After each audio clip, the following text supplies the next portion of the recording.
പാലക്കാട്ടേക്കാണ്. അവിടെ ബി.ജെ.പിയിൽ വിഭാഗീയത രൂക്ഷമാണ്.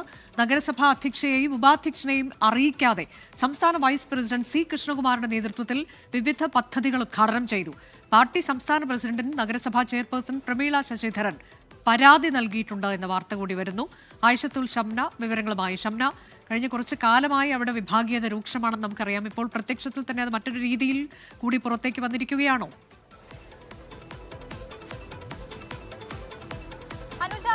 പാലക്കാട് ബി.ജെ.പിയിൽ വിഭാഗീയത നേരത്തെ തന്നെ ഉള്ളതാണ്. നേരത്തെ സി കൃഷ്ണകുമാറിനെ സ്ഥാനാർത്ഥിയാക്കിയതുമായി ബന്ധപ്പെട്ടൊക്കെ വലിയ വിമർശനങ്ങളും വലിയ വിഭാഗീയതയുമാണ് ബി.ജെ.പിയിൽ നിലനിന്നിരുന്നത്.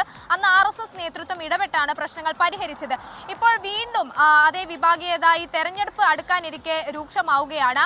ഇന്നലെയായിരുന്നു PT ഉഷ MP-യുടെ ഫണ്ട് ഉപയോഗിച്ച് നിർമ്മിച്ച നഗരത്തിലെ 2 പരിപാടികളുടെ ഉദ്ഘാടനം. ഒരു അംഗൻവാടി കെട്ടിടത്തിന്റെ ഉദ്ഘാടനവും ഒരു ലാബ് ഉദ്ഘാടനവും. എന്നാൽ ഇതിന്റെ പരിപാടിയുടെ പോസ്റ്ററുകളിൽ പോലും നഗരസഭാ ചെയർപേഴ്സൺ ഉൾപ്പെടെയുള്ള മറ്റാരും ഉണ്ടായിരുന്നില്ല. മറിച്ച് സി കൃഷ്ണകുമാറിന്റെ ഭാര്യയും കൗൺസിലറുമായ മിനി കൃഷ്ണകുമാറും മാത്രമാണ് പോസ്റ്ററുകളിൽ ഉണ്ടായിരുന്നത്. പരിപാടിക്ക് എത്തിയപ്പോഴും അധ്യക്ഷൻ പ്രശാന്ത് ശിവൻ ഉണ്ടായിരുന്നു. പക്ഷേ അതേസമയം നഗരസഭാ ചെയർപേഴ്സൺ ഉണ്ടായിരുന്നില്ല. മറ്റ് പ്രതിനിധികൾ, നഗരസഭയിൽ നിന്നുള്ള മറ്റ് പ്രതിനിധികളും ആരും തന്നെ ഉണ്ടായിരുന്നില്ല.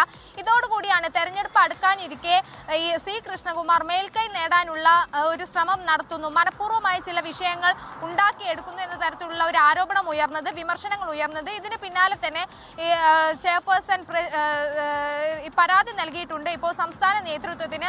അതായത് മനഃപൂർവ്വം പ്രശ്നങ്ങൾ ഉണ്ടാക്കുകയാണ്, നഗരസഭാ ചെയർപേഴ്സൺ എന്ന നിലയിൽ പോലും വിവരങ്ങൾ അറിയിക്കാതെ നഗരസഭയുടെ പരിപാടികൾ നടത്തുന്നു എന്ന് ആരോപിച്ചുകൊണ്ടാണ് പരാതി അറിയിച്ചിരിക്കുന്നത് സംസ്ഥാന നേതൃത്വത്തെ. എന്തായാലും തെരഞ്ഞെടുപ്പ് അടുക്കാനിരിക്കെ ഈ പാലക്കാട് ബി.ജെ.പിയിൽ വീണ്ടും വിഭാഗീയത രൂക്ഷമാവുന്നു എന്നതാണ് സാഹചര്യം. അനുജ, അതാണ് തദ്ദേശ തെരഞ്ഞെടുപ്പ് കൂടി അടുത്തിരിക്കുന്ന സാഹചര്യത്തിലാണ് പാലക്കാട് ബി.ജെ.പിയിൽ വിഭാഗീയത രൂക്ഷമാകുന്നത്. ലോകത്തെവിടെയായാലും ഏത് സമയത്തും 24 വാർത്തകളും ഓഗ്മെന്റഡ് റിയാലിറ്റി പാക്കേജുകളും എക്സ്പ്ലെയിനറുകളും വിശദമായി കാണാൻ ഞങ്ങളുടെ യൂട്യൂബ് ചാനൽ നിങ്ങൾക്ക് സബ്സ്ക്രൈബ് ചെയ്യാം.